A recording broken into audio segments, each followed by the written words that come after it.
Hey everyone, welcome back to my channel, Psychic Goddess Erica. Continuing on with the Learn the Tarot series. Just a reminder, I read more so an intuitive way, not necessarily the traditional way. So keep that in mind. This series, as you guys know, if you've been following along, is more in terms of reading in that intuitive basis. I'm not necessarily looking at the literal traditional symbolism of the cards, but I do encourage that you guys do look into that. I feel like that is important to know and understand as well in terms of the history of tarot and anything that you are going to invest yourself into, right?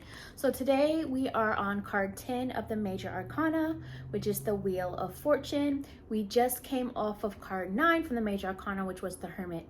So kind of going backwards a little bit, if we're coming off of the Hermit, which was in summary, very quick summary about introspection, self-awareness, looking within for the answers, finding your own way, and no longer looking so much externally for the answers to certain things in terms of life changes and so on. We are now on card 10, which is the Wheel of Fortune. Now the number 10, it's kind of like the energy of the number 10 is kind of like the energy of something has just ended and something new is beginning, but we're kind of in that in-between space of that transition, if that makes sense, because the number 9 is more about completions and things like that. The number 10 is also a 1 and a 0. So anytime you see a 0 next to a number, the 0 represents a portal, and the 0 also can represent the womb energy, as in something that is birthing out something being created, something being manifested, something being born, right? And the number 1 in summary is quickly just about, first steps, new beginnings, the self.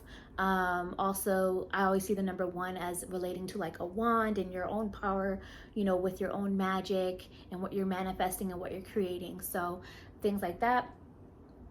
But the Wheel of Fortune does combine the numbers of 1. The Wheel of Fortune does represent the number 1 in numerology and the number 10 in numerology as well. The Wheel of Fortune is, you'll hear a lot of people talking about how, oh, this means a change is happening for the better. Good luck is about to happen. In my experiences of just what I've been through and what I've seen when it comes to other people, and in readings for clients and just life in general, whenever this card comes up, it does not always necessarily mean, oh, change for the better luck or things of that nature. It does mean change. It does mean a major change, change that is necessary, change that is inevitable. Sometimes the change feels really good and very positive.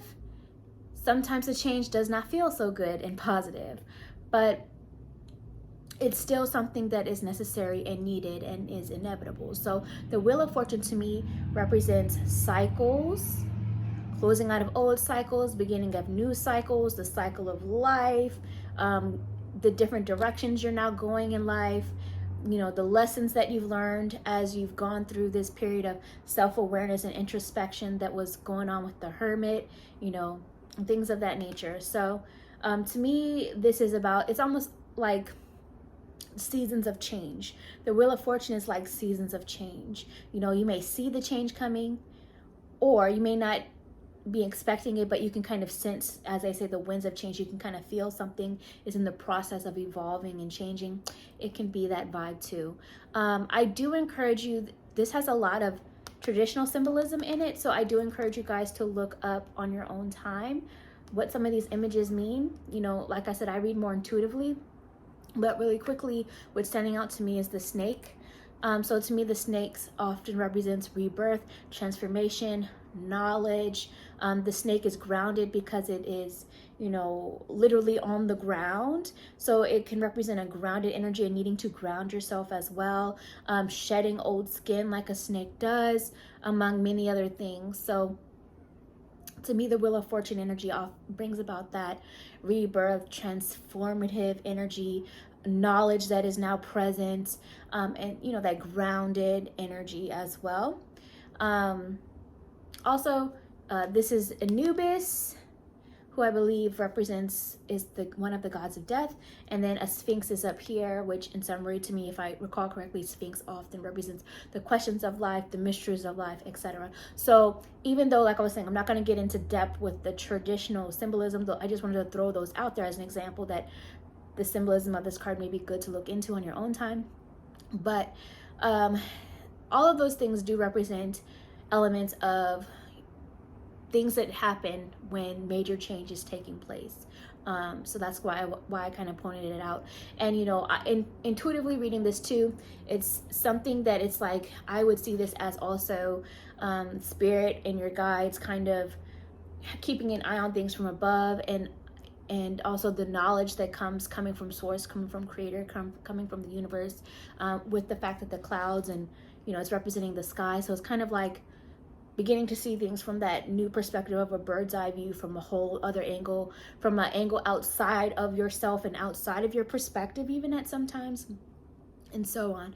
So, you know, depending upon whether the other cards around it or what you're just feeling intuitively and what you're downloading psychically that day, the Wheel of Fortune, you can see it in a positive light, or it may seem negative in the moment, for lack of better words, but ultimately I still feel like whatever change is happening is supposed to happen. So ultimately, even if you do have to go through a rough patch for a period of time, ultimately I feel like you would in the end, at some point, not in the end, but at some point, come out, you know, in a better space. Like the change happening in your highest good. Now reversed, if you choose to read reversed, you know, I don't put too much weight on reversals, as you guys know, but if it does come up, you know, it could, to me, it could represent maybe that there's like a resistance to the change that is happening, or a blockage to seeing the change that is happening around you, like kind of like denial or something like that to the change that is happening or needing to happen, or avoiding it when you know you shouldn't. So that's a possibility of a reverse. But even if it's upright, depending upon the other cards around it, it could tell a similar story to that as well. So that's basically what I have for the Wheel of Fortune today. Let me comment below your own personal connection to the Wheel of Fortune card, your experiences with it. Like this video, subscribe to my channel, and share it around. And if you choose to, you could always tip by buying me a coffee for being your teacher and all this. The information is down below in the description box on where you can go to do that. I do appreciate it because this is an exchange of energy. But either way, hope you guys enjoyed it, and I will see you guys in the next video, which is going to be card 11 of the Major Arcana, the Justice card. Bye.